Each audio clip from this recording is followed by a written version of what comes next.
It's 11:47 p.m. when your phone lights up. I'm sorry. Can we go back to how things were? Maybe it's a friend who shared something you told them in confidence. A partner who lied. A sibling who used your money without asking. A coworker who took credit for your work, denied it, and came clean only after the evidence was impossible to ignore. Your finger hovers over the reply box. If you say no, are you holding a grudge? If you say yes, are you being wise, or just making it easy for them to hurt you again? The question sounds simple. Should you forgive them? But that question hides 3 different doors. The first is forgiveness. How much of this hurt are you going to keep carrying? The second is trust. How much risk should you take with this person again? The third is access. Which parts of your life, if any, should they be allowed back into? One apology should not automatically unlock all 3. Psychologists often study forgiveness as a change in motivation, less desire for revenge, less desire to let the offense organize your life, and sometimes more goodwill toward the person who hurt you. That's one research model, not the only moral definition. Trust is different. Trust means making yourself vulnerable because you expect someone to act reliably. Reconciliation is different, too. It isn't a 4th door one person can open alone. It's the rebuilding that may happen when both people take part, and when trust and access are actually earned back. These 5 Chinese thinkers never sat around debating modern relationship therapy, and none of them invented this 3-door framework. But each gives us a question that can test it. How do you respond to harm without becoming unjust yourself? When does self-reflection turn into self-blame?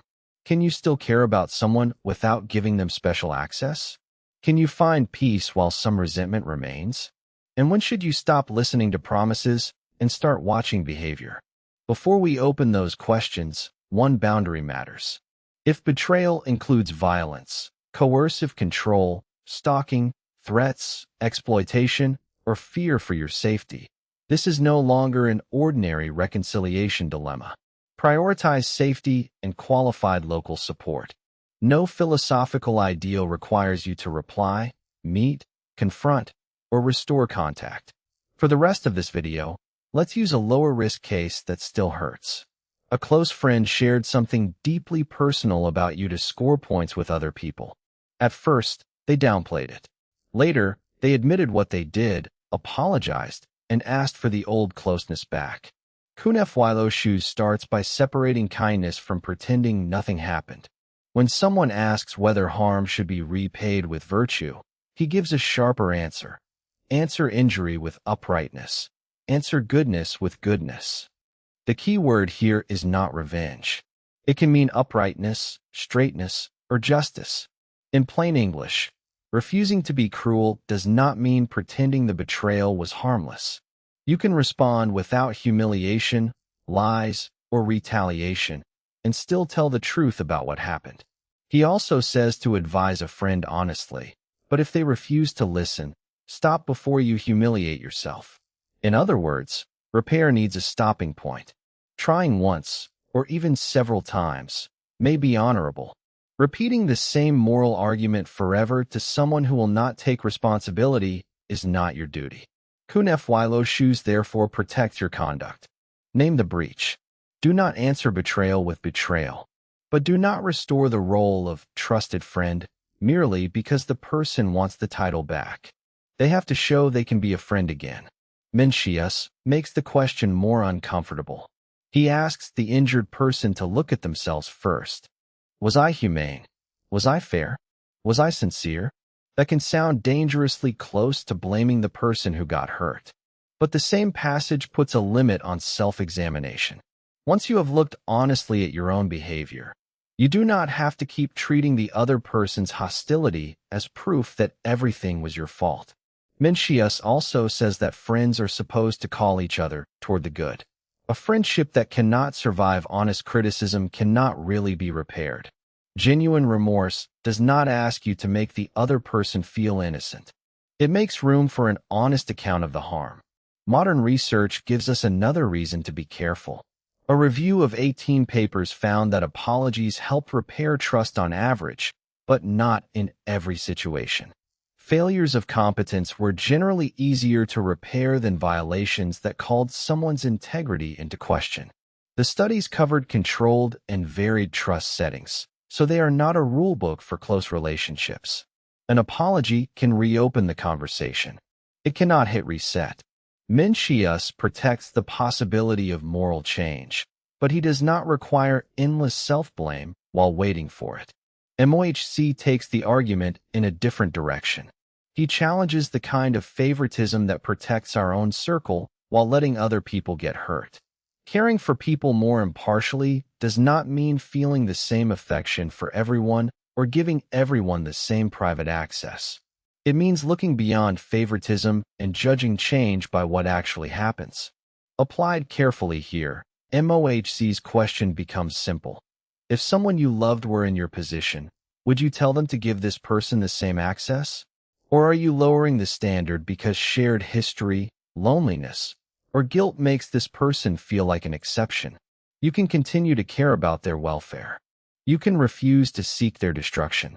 But care does not entitle them to your secrets, your money, your home, or the same closeness they had before.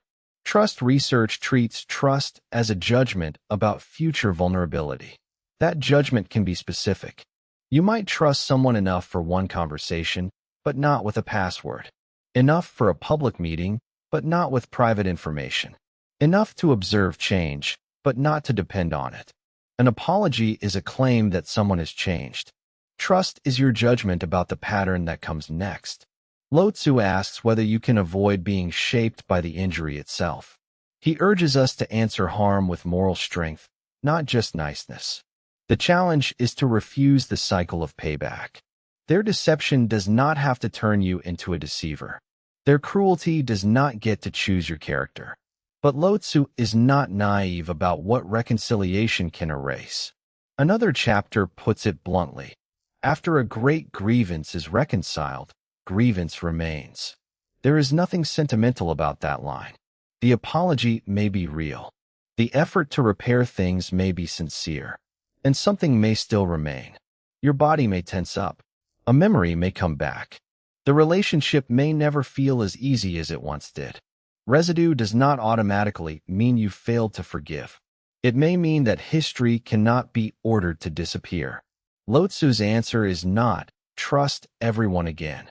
It is this, do not force the relationship back into its former shape just to prove that you are spiritually free. You may release revenge without forcing intimacy. Han Fei offers the coldest answer, and perhaps the most useful corrective when the stakes are high. He was writing about governing a state, not repairing a friendship. But one part of his approach still helps. Don't judge an apology by how good it sounds. Judge it by what the person does next. Do not reward the claim before you see the conduct. In one laboratory trust game, trustworthy behavior later on repaired some of the trust that had been lost. But when the original violation involved deception, trust did not fully return in that experiment, even after promises, apologies, and better behavior. A lab game cannot predict your relationship. It simply shows why what happens after the apology matters. When the stakes are high, structure can carry some of the burden.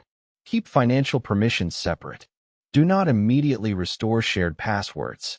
At work, put responsibilities into a transparent process. Build the boundary into the situation instead of relying on a promise made during one emotional conversation. Han Fei protects the door, but his answer has a serious cost.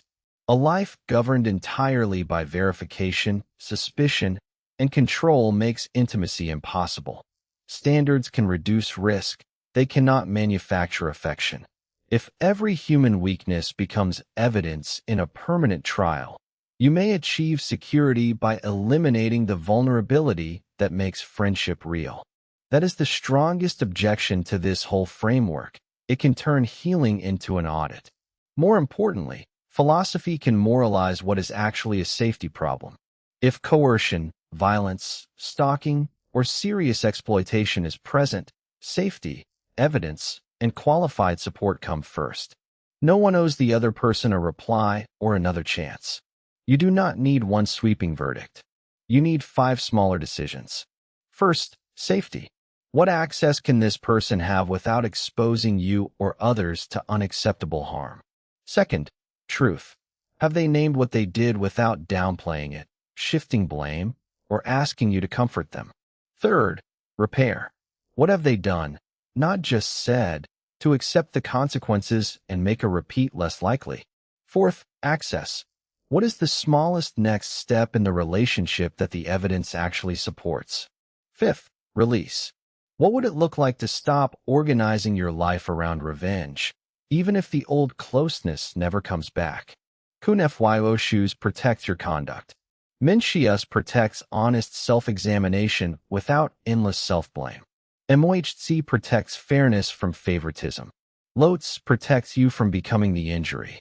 Han Fei protects the door. No single thinker gives you the whole answer. Return to the message at 11:47. You do not have to decide the entire future tonight. You can acknowledge an apology without restoring the old relationship. You can leave room for change without lending it the keys. And you may one day put down revenge without pretending the betrayal never happened. The final question is not simply, have I forgiven them? It is, which door, if any, has their conduct actually earned the right to approach? And after betrayal, which is hardest for you? Releasing anger, rebuilding trust, or deciding how much access to allow? Tell me your answer in the comments. And if you want more ancient Chinese ideas for the dilemmas modern life cannot solve, subscribe to the Classic Mind.